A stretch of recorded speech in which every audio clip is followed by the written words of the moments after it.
Thank you, everyone. I call the regular meeting of the Louis School Division Board of Trustees to order. I'm Trustee Sigurdsson. I will be chairing this meeting as our regular chair. Sandy Nemeth is on online today. She's taking care of Canadian School Board business. And I have regrets from Cindy Turner for tonight's meeting. We'll always start by reading the land acknowledgement. The Louis School Division brings together a community of schools on the traditional land of the Anishinaabeg in Eniweyak, Dakota. Our division is located on the homeland of the Red River Métis.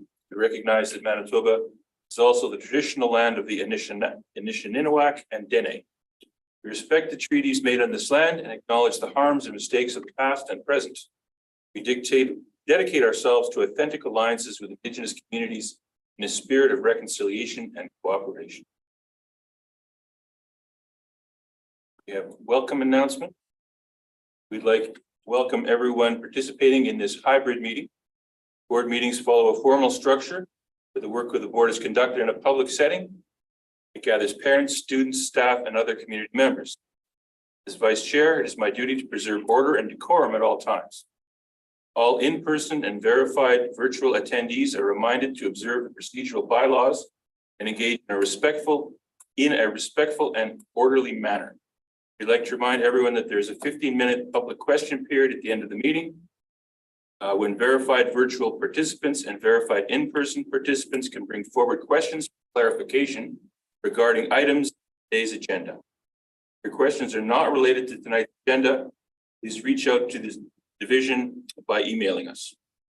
Finally, please be aware that we audio record board meetings for accuracy and that a link in the live stream of the meeting will be available on the division's website. Unless approved, other photographs, personal recordings, audio, visual, or otherwise. We also like to affirm our vision and mission. Our vision is for all members of our community to excel as caring, confident, capable, and resilient lifelong learners, contribute to a democratic and sustainable world. Our mission is to provide a safe, inclusive, and engaging environment where personal and collective learning are valued, and each one of us reaches our full potential. Then we go to the approval of the agenda and minutes. Approval of our agenda for the regular board meeting of October 3rd, 2023. That we have a motion that the October 3rd, 2023 agenda for the regular board meeting be approved. I need a mover and a seconder. Mr. Guerrier, Mr. Nordheim. Questions on that?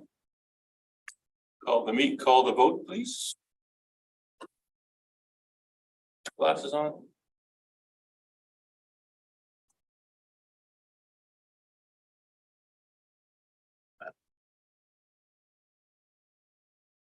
Motion is carried.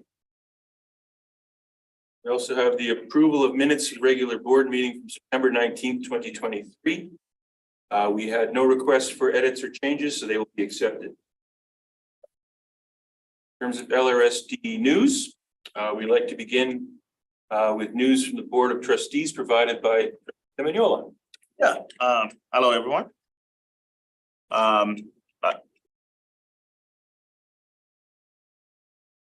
Can go? Sorry. There's a lot of things happening in our school division across all 40 schools. I did pick out these 4 things that I really wanted to share. I found them pretty interesting. Ekogiro hosted a welcome back barbecue event outside that involved different activities, food truck, and seemed like a lot of families attended this event. I hope everyone had a great time there. On October 26th, the Arts and Technology Center had a soap curving workshop that saw students from all 13 programs and staff participate. If you haven't seen some of the pictures posted online, I encourage you to do so. It's pretty neat. And the National Truth and Reconciliation Week was kind of capped off on Friday with Orange Shirt Day across all schools in the division. I know that there's some schools out there that spend time educating themselves on truth and reconciliation, and some to community walk. So there's a lot of activities that allowed our students and our staff to truly reflect on Friday last week. And lastly, the choral celebration is coming up. The date is already out there, November 1st. That's at Senior Concert Hall. I was at one last year for the first time. It's if you haven't gotten yourself a ticket or plan to go, I do really encourage staff and our community to attend. It's a really great time to see all the talent across our schools in our division. Wonderful. That's great news. Fantastic news. Thank you very much, Trustee Semignola. Then we move to news from the senior leadership team. Assistant Superintendent Jean-Paul will with us. Thank you. So one of the great things about the Louis-Riel School Division is our family centers. And so we've got a photo there from our St. George Family Center, who have welcomed families in for another school year in their recently renovated space. In the month of September alone, they had over 440 visits to the center, which is just a demonstration of the vital role that it plays as a community hub. We continue to see the growth and impact of these centers and the way that they are working toward our multi-year strategic plan, and how they're promoting healthy child development and community service for over 2 decades now. These spaces, if you're not familiar with them, facilitate core activities, positive parenting programs, nutrition, physical health activities, as well as focus on building community capacity, learning, and literacy. And so the St. George Family Center in particular is headed up by Robin Ujevic, who is the Family Center Coordinator, and Safia Rudin, who is the Family Coordinator Assistant. Also for celebration, we had Terry Fox. So schools across the division participated in Terry Fox runs in the month of September. And so this is a picture from the Minnetonka Mustangs run, appropriate name, Mustangs, for the activity at place. And so a small school with a big heart, and they raised almost $400 for cancer research. And then finally, September 30th marks the International Day of Truth and Reconciliation, the National Day, also known as Orange Shirt Day. And so a number of our schools have participated in different activities around that. Glenlawn Collegiate demonstrated their commitment through bringing awareness through the Orange Jersey project. And so go on social media to look that one up for more information. And so this one is creating connections with student athletes around the importance of encouraging action for truth and reconciliation, and education around the residential school systems of Canada. And also there's a link there, and I encourage you to visit the CBC Kids website at your own volition. And we have Frontenac School, Mr. G's class, and students were able to participate in an interview with Philip Webstat. And so if you're not familiar with Phyllis, her personal story is the one that kind of coined the term Orange Shirt Day. And it goes back to her experience as a child in the Indian residential schools. And so our students were thrilled to be a part of this Q&A with Phyllis Webstat. Thank you. Thank you very much for that news. Now that we've gone through the preliminaries, and before we go into the body of our public meeting, it's important to acknowledge that our community is grieving. One of our LRSD parents was tragically lost her life in an accident. And we have a family grieving, we have schools grieving, and we have our entire community grieving. So we thought it was appropriate to have a moment of silence for her at this time.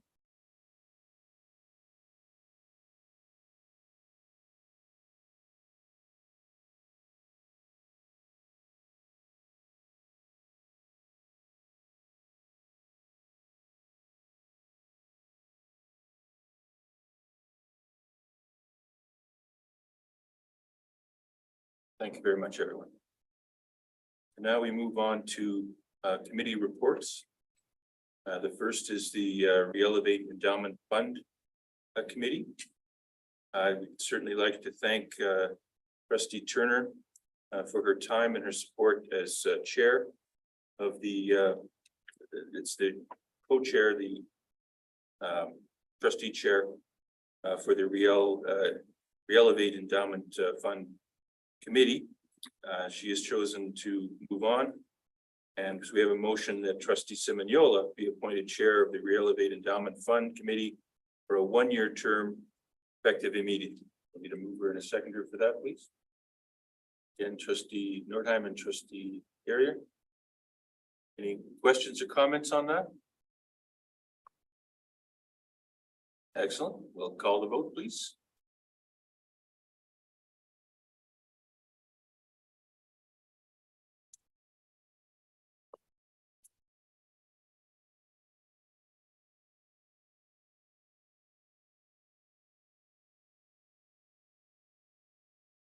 Motion has been carried. Thank you.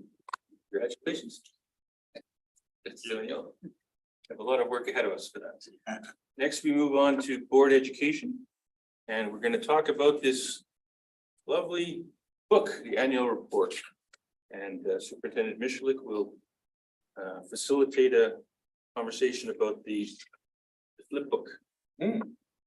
So the annual report is finally available in print. And trustees got their copy this evening, received their copy this evening. At our last meeting, trustee Nordheim had asked about how do we get back to folks who helped contribute to its creation. And so letters have gone out with copies to all those who contributed to the making of the annual report. Physical copies are also going out to board chairs and superintendents in school division across the province, to officials in government and partner organizations. And physical copies will also be available to anyone in the community like one.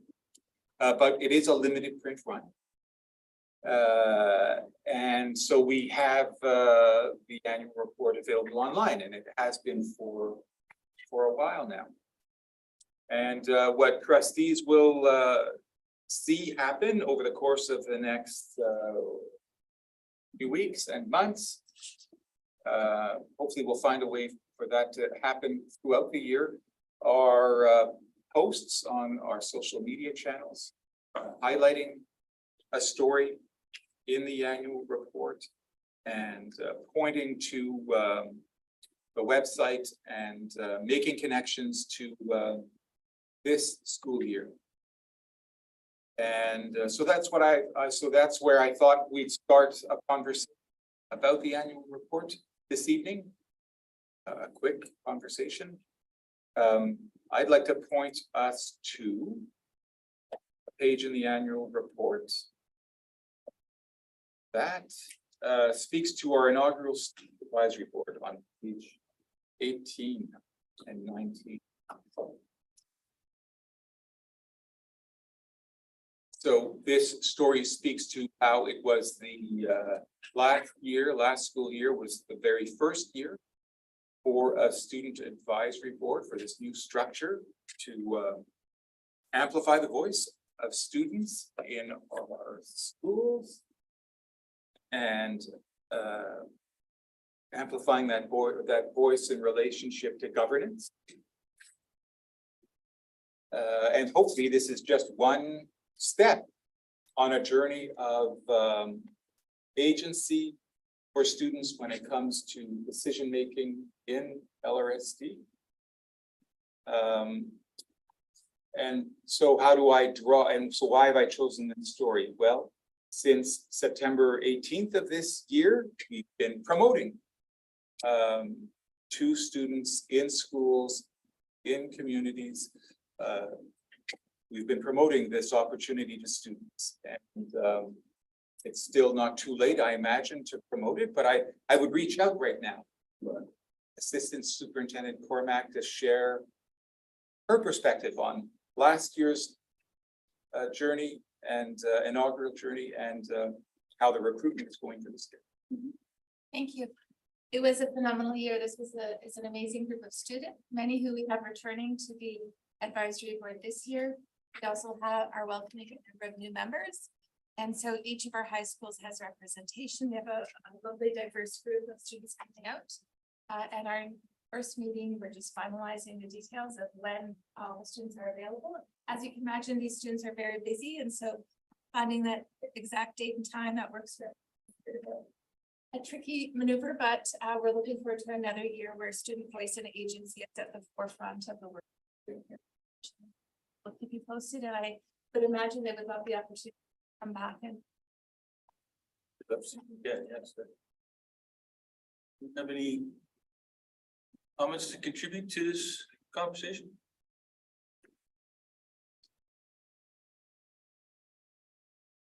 Try another story. One more. Okay, one more. I just want to say how wonderful this advisory board is and the tremendous people involved, and it's such a great idea. And I know there's also other ways that kids can get involved in leadership. I was at Dakota and met some of the leadership team there, so I know that the schools are doing that as well. So I think it's fantastic. Any opportunity to encourage our high school students to get involved and to learn about and show some leadership. Thank you. Try one more. One more. Okay. And I'll connect it to my sharing later on in the agenda. So I have to be as long about today's professional learning day. So today I was learning alongside colleagues on the school and classroom support team. And the theme was belonging. And there were powerful stories of belonging. Colleagues shared their own personal journey as students, as young people before they became adults, as parents, and that theme of belonging was a story last on pages 26 to 29.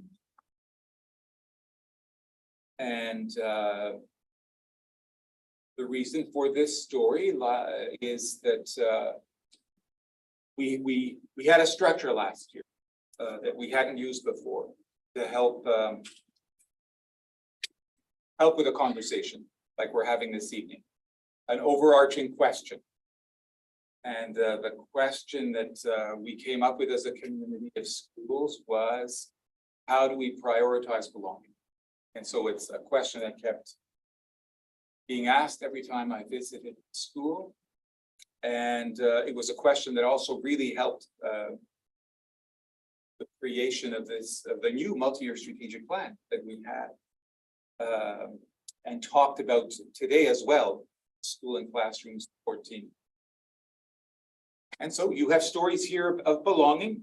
You have just a smattering of stories that occurred throughout the year. You have Minnetonka School sharing about belonging, George McDowell sharing about belonging, and J. Guns Collegiate. And again, you had some of these students come to you and share their stories as a board. So here again, I might just reach out to colleagues. Jeff wants to share a thought, Michelle, or Marlene, or any of you here around the table. I'm trying to facilitate. But mindful that we don't want it to be too long a conversation, the agenda, and it is an important day in Manitoba. We want to learn about that important day. Yep. Sandy, here's a hand up, Sandy. Trustee.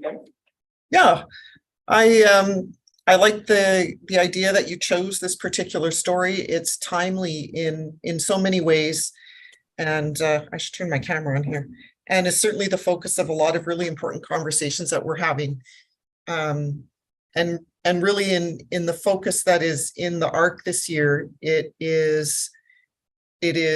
covers all grades, it covers all members of our community, and it talks about belonging in a way that is supportive of students and families and our community, regardless of where students are in their educational journey, And also in terms of students supporting students, like supporting each other and staff supporting staff. So I think, you know, we talked last year about how do we prioritize belonging. I think that's a question that we're going to be asking for quite some time because it resonates so much, and because we have heard as a board and senior team, you know, as we journeyed through the year, how important that question was, and the really important conversations that it led to. So I was really happy to see a lengthy focus in the ARC on this particular subject, and all of the supporting stories that just define its value to us as a school division and as a community. So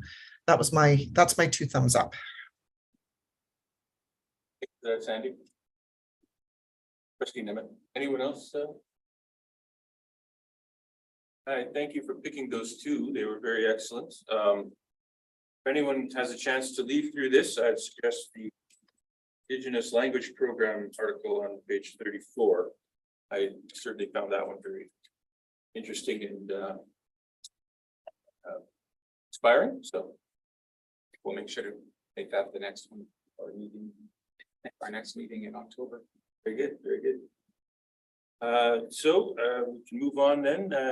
These are available online and some limited edition hard copies. Yes. Check it out. We next move on to staffing. I'll turn it over to Superintendent Michelin. So I am in receipt of a letter from a colleague, Assistant Superintendent Murray, who has provided official notice of her retirement effective December 31st. Her letter, Marlene, reflects on this important milestone in relationship to a connection to this community that goes way back to being a student in Boniface schools, the amazing career in St. Vital schools, the St. Vital and St. Boniface eventually come together, be one. LS as the media school division. And so indeed, it's an important milestone for Marlene and for the community, for the senior leadership team, for myself on the senior leadership, having journeyed for as long as I have with Marlene. I'm already missing Marlene and she's still here. And missing her at the thought that she will be leaving on December 31st. So there'll be plenty of opportunity to celebrate Marlene in the weeks and months to come. And there you have it, an important decision from a colleague that's being shared with the community. Yes, and we'll have more opportunity to sing her praises. And people are more prepared. I don't want to cut anyone off. Anyone has any, put anyone under pressure to say anything at the moment, but I must say that Marlene's been a very important presence here since as long as I've been here, and it's going to be very different having you here, and we'll all miss you tremendously, and all the very specific and important work that you do and have done, I think.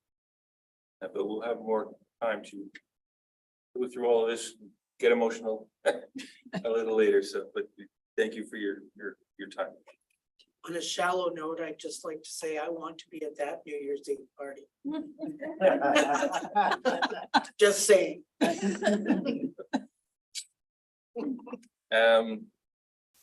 Moving on, then the next matter is chair information to the board. We have highlight a press release that came out in September 26th, the media release.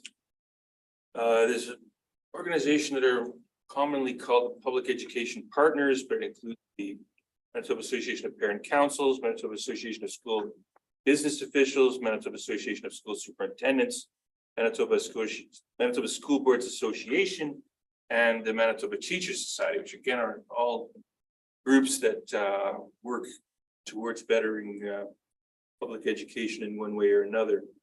And upon meeting, this groups felt that it was important to highlight the importance of standing together for safe schools, given a lot of things that have been happening in the news and a lot of things that are happening in our schools that we are aware of.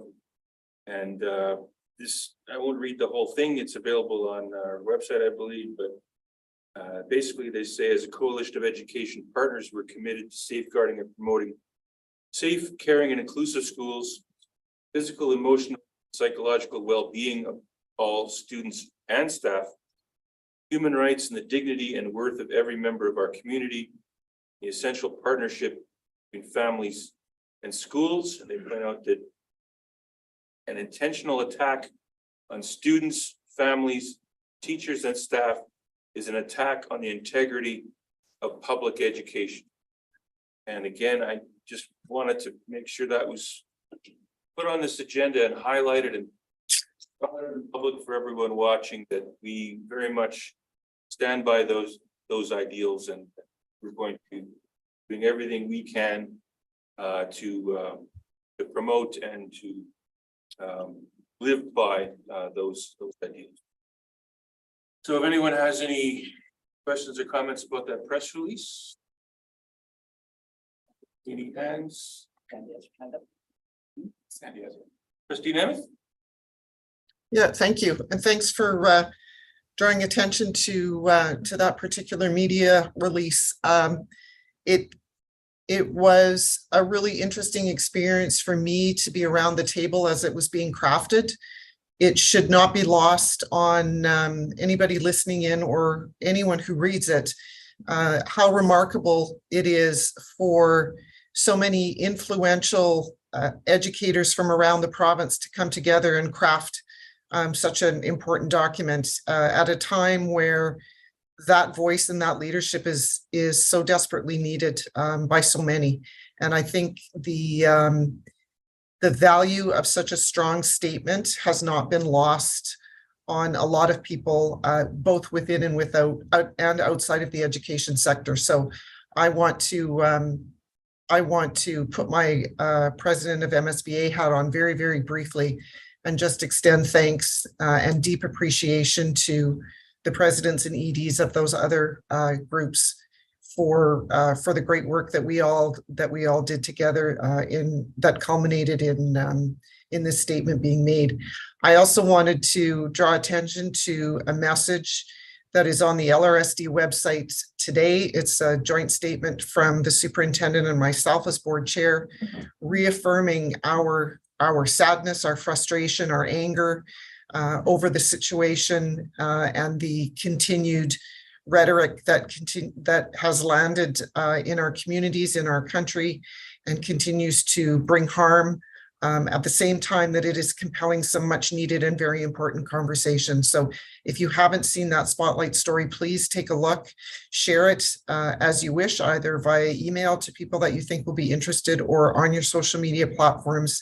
It is just another opportunity for us as a school division, a senior team, and a board to reaffirm our commitment to safe and caring schools, to respectful learning and working environments, and to pushing back against misinformation and a narrative that is based on outright lies. So thank you for giving me that opportunity.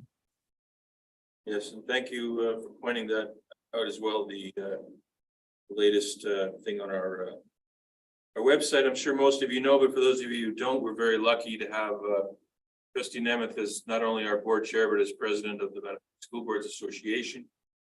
And we're very grateful for the fine work and advocacy that she does in both of those roles. Is there any further questions or comments on the news release? Then we'll move on to the senior leadership team's information to the board. I believe we start with capital project updates.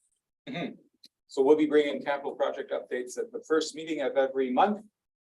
And so for October, we have Assistant Superintendent Cormac that will bring an update about Marion School. Assistant Superintendent Anderson will bring an update about Collège and Sauvé.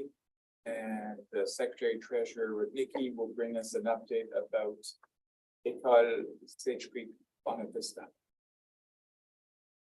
So in regards to the Marion envelope and elevator project, we have 3 canopies that will be installed at each of the main and major entrances to the school. Right now, those canopies have been site measured and have started fabrication. Air conditioners have been installed in each of the classrooms and are functional. To start the school year, some of the classrooms had temporary countertops installed as we've been waiting for these to be put into the classrooms. This continues to be installed at the present time, but they will be installed during the evening once we're able to get those. The elevator is near complete. We're waiting on a fire alarm and auxiliary disconnect switch to be installed. The universal accessible bathroom on the 2nd floor is almost complete. We've made a decision to wait on the asphalt repair around the perimeter of the building. And for the present time, add new gravel around the front yard where that original asphalt surface was damaged beyond repair, as well as the back of the school where that asphalt. And that is my update around Marion. Thank you for Collège and Sauvé. We are planning for occupancy of the main floor beginning October 30th. The division is working closely with the contractor to ensure that timelines are met so that the City of Winnipeg occupancy permit can be granted on time. 3 classroom spaces that have been rented from Dakota Community Center will not be required once partial occupancy begins. Work outside the building and on the 2nd floor will continue while the 1st floor is occupied in the new wing, and project completion is scheduled for early in the new year, with some landscaping to be completed in spring when conditions permit. And for a call, Sage Creek Bonavista School, the new school. LRC had our bi-weekly meeting with Bird Construction and number 10 Architecture Group on Wednesday, September 27th. We discussed tender package number 2, which was issued on September 18th and was posted on Merck's. It plans on closing on October 6th. The tender package includes masonry, mechanical, electrical, structural steel, fire suppression, doors and hardware, windows, drywall, roofing, insulation, air and vapor barriers, metal panels, fireproofing, fire stopping, and operable partitions. Once the bids have been received, Bird Construction will evaluate and make a recommendation to the division and the province on the bids received. And awards will be issued by November 7th. LRC is meeting with number 10 on Thursday, October 5th, so in a couple of days, to review interior design concepts, materials, and finishes. This is in preparation for tender package number 3, which is scheduled to be issued on October 20th. I also invite public and anyone who's interested in driving by our site.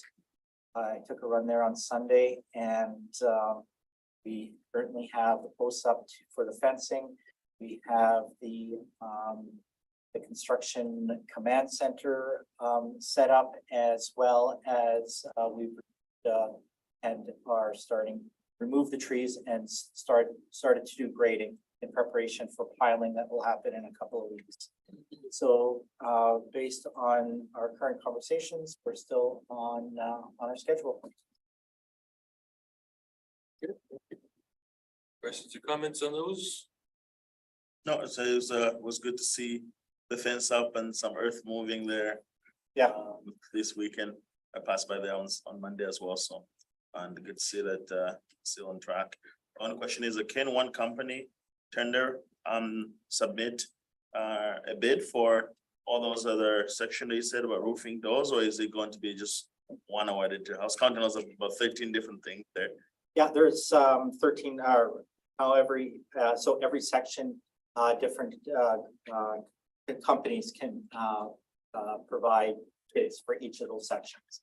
So it's one tender package for each individual item. So instead of issuing 15 or so individual tenders, it's just a tender package. Yeah, so they can do one, they can do a multiple, or they can do one.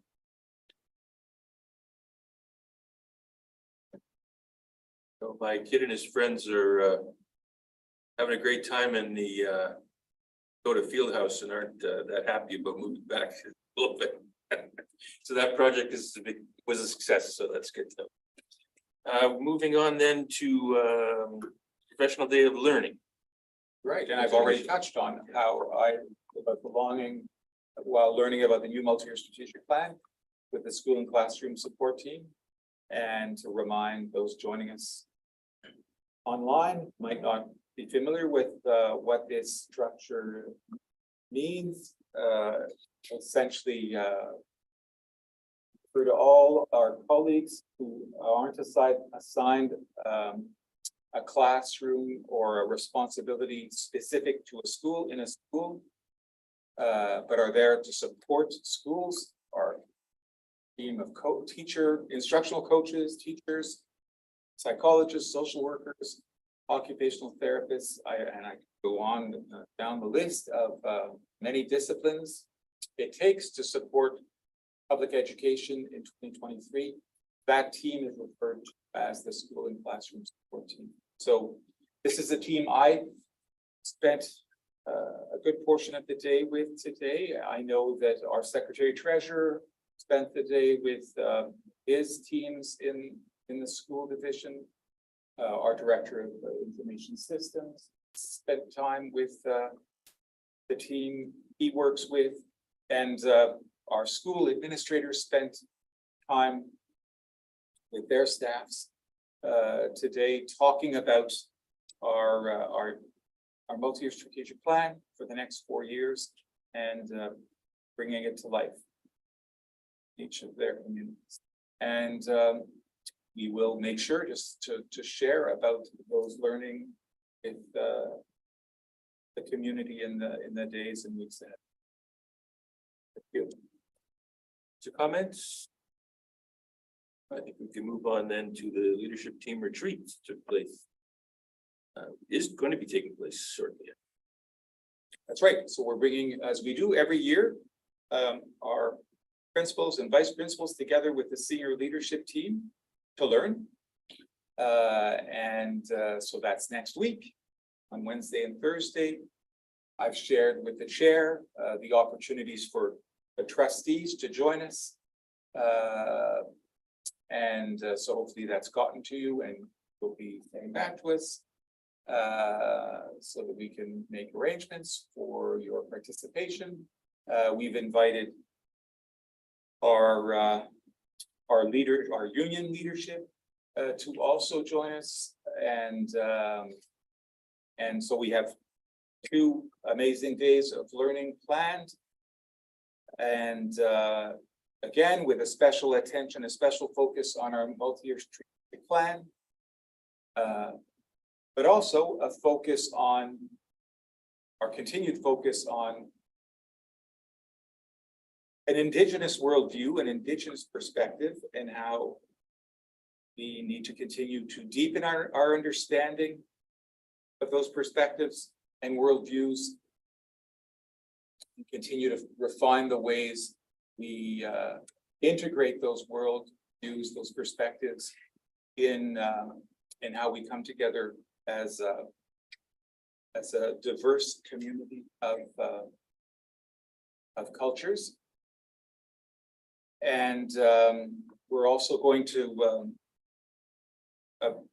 emphasize the land as well as a teacher, and the connection to the importance of a connection to the natural world on space. Here again, I'll share in the weeks ahead with the board the learning that will have occurred on those 2 days. Thank you. Questions or comments on that? Some of us can attend. I won't be able to, but I know we've got the invitation. So wonderful. And next we move on then to, there was an article in the Free Press which raised some concerns, and in light of our goal to be as transparent as possible, we wanted to bring this on the public agenda and have Superintendent Michalek bring some clarity and answer some questions on this article and this issue. And for those joining us online, I'd ask that the Secretary Treasurer open that article that so not everyone is necessarily a subscriber to the Winnipeg Free Press and would have read the article, Maggie's article. Maggie McIntosh is a reporter at the Winnipeg Free Press who focuses on public education. And we very much appreciate that focus on that special focus and attention on public education. And we had families in our school division bring to Maggie's attention their concerns about a form that had been circulating, a permission slip, asking parents whether they wanted to have a say about their child's reading choices in grades 7 and 8, or whether they were okay with leaving that to the teacher and the classroom community. And as we talked about earlier this evening, in the context of the attack on the 2S LGBTQ community and that ongoing attack, and the disinformation relative to how we teach about human sexuality in our schools. In that context, I could understand some parents bringing this to Maggie's attention and having concern. Were we here, was this an example of us in response to this parental rights movement and concerns that we are hiding something from parents? Could this permission slip have been a response to that? What I explained to Maggie, what I want to share with everyone this evening is that that isn't the case, that that the use of this form was a means of communication for this team of teachers in one of our schools, and was also used by these teachers who had had assignments in other schools in LRSD and in other school divisions over the course of their career. And I find that if one takes the time to read the entirety of Maggie's article, you gain all of that history and perspective. And so, as I shared with Maggie, if anything, it's an example that for as long as I've been a teacher, I've been a part of and aware of all the work teachers do to connect with parents, to communicate with parents, to share with parents what is being taught in classrooms. And this is an example of that. And it may be an imperfect example of that, but that is actually the reality of things, that we live in an imperfect world, that we're not going to be perfect. And it's because of that imperfection that we're learning, that we're in the world of education. We're always refining, always improving the ways we go about the many facets of our profession. And this one example being integral to the profession of teaching is that nurturing of relationship between the classroom and family. And so I can also affirm that we've had direct ongoing conversations with the teachers involved, with the school involved, navigating this specific journey that Maggie written about. And I can report that is positive for the school community, for the teachers, for the families, for the students.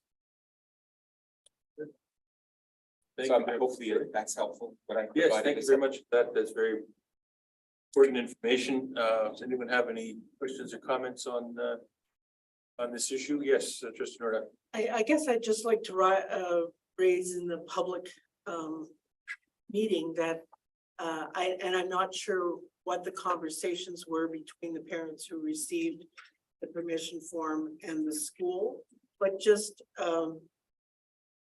an encouragement to have those conversations with the school first before going to the media. And I don't know if that happened, but I think it's worthy of mentioning that that would be the correct protocol in terms of communication. And that schools welcome those phone calls, and it's easier to solve those problems before it becomes, newspaper fodder. So just a reminder. Thank you for that. It's very important. Else? Good. Thank you. Then we move on to policy. We have a policy review committee update regarding policy EEAB, third reading. Assistant Superintendent Anderson provide context to the proposed board motion, and then we will have a motion that policy EAB seat restraints reviewed by policy review committee receive third reading and finally be adopted. I think the procedure would be if someone could move in a second to this, and then we'll move to explanation from Assistant Superintendent Anderson. Yes, Trustee Garrier and Trustee Norton. Always I'm two over good. there. Thank you. Very good, thank you. Trustees, you will recall this policy from the spring when it received first and second reading. Coming before you this evening is a revised version. The committee has continued consultation and has made a number of improvements to the policy so that it can be implemented this fall. The policy essentially articulates the process for approving the use of seat restraints. And these are for students with very specific needs who require seat restraints in order to be safe passengers on the school bus. And the policy also outlines the responsibilities of parents and guardians, school staff, bus driver, the transportation department to ensure the safety of the student while using the seat restraint. So this is all communicated in the policy and an accompanying form that will be used by student services teams in schools to receive consent from parents and in close collaboration with our occupational therapists in the school division. So thank you, everyone. We've seen this before. This is, and we've had some discussion and we've had some input from the community. This will be the third readings. Trustee Garrier. I love the policy, but one question, I didn't see it, and maybe I missed it, an area that says that it would be in the student's IEP. I didn't see that, is that? Oh, it is specified that it would be in the student's transportation plan, which is a component thereof. Okay, so, all right, thank you. Other questions? Oh, yes. Just want to note that we're having a bit of an issue with trustee Nevis voting. So when you call for the next two votes, I'll ask for a verbal. Okay. So we'll call the vote. All those in favor? Aye, and Trustee Nemeth? Vote verbally. Voting in favor. Thank you. I also lost internet connection, so yeah, in favor. Okay. In favor, everyone then, good. That is carried. Next, we have, and I should say thank you for your hard work. That's an important policy. We have the policy review committee ratification of amendments. Against Assistant Superintendent Anderson will give some context to the proposed motion. The following policy and supporting documents be amended. It's policy IRA, pupil files and student records. Administrative protocols, authorization for exchange of information and transfer of the pupil file checklist. So we have a mover and a second here for this. I'm looking ahead of me here. I'll move. Trustee Nemeth, then seconded by trustee Palmquist. And Superintendent Anderson. Thank you. So policy JRA speaks to pupil files and student records. It is one of the fundamental policies in our school division because of the sensitive information that these files contain. So the changes that are before you this evening are to reflect changes in practice, as well as to ensure alignment with the appropriate educational programming in Manitoba standards for student services document that was released in 2022. Of particular note for you, the authorization for exchange of information document has been updated to ensure compliance with the consent requirements under the Freedom of Information and Protection of Privacy Act. These documents will be shared with clinicians and student services teachers, administrators system-wide so that the most up-to-date procedures and forms are being used in our division. Thank you. Questions or comments on these? Call the question. All those in favor? I'm voting in favor. You. Any technical difficulties, we can all just raise our hands and noted. And that's carried. Thank you very much. Next, we move to correspondence. 10.1 is school board correspondence that has been received. There's a number of pieces of correspondence here. We have not heard from anyone wishing to have anything pulled out to be discussed, so we will accept those and they'll be part of our file. Then at 10.2, School Boards Association MSBA correspondence received, and we have some more correspondence listed here that we have received. Haven't heard from anyone asking that anything be pulled out for consideration and discussion. So those will also be received. And that brings us then to public question period. We have someone in big crowd today. Any questions, Mr. McGurran? No, I'm all good, thanks. And then we have, is anyone online? We have a few folks online who have questions for us from anything from the agenda today. No hands going up. That's good. So in that case, meeting is adjourned. Thank you everyone for your time. Go home to our TV screens and watch for some results.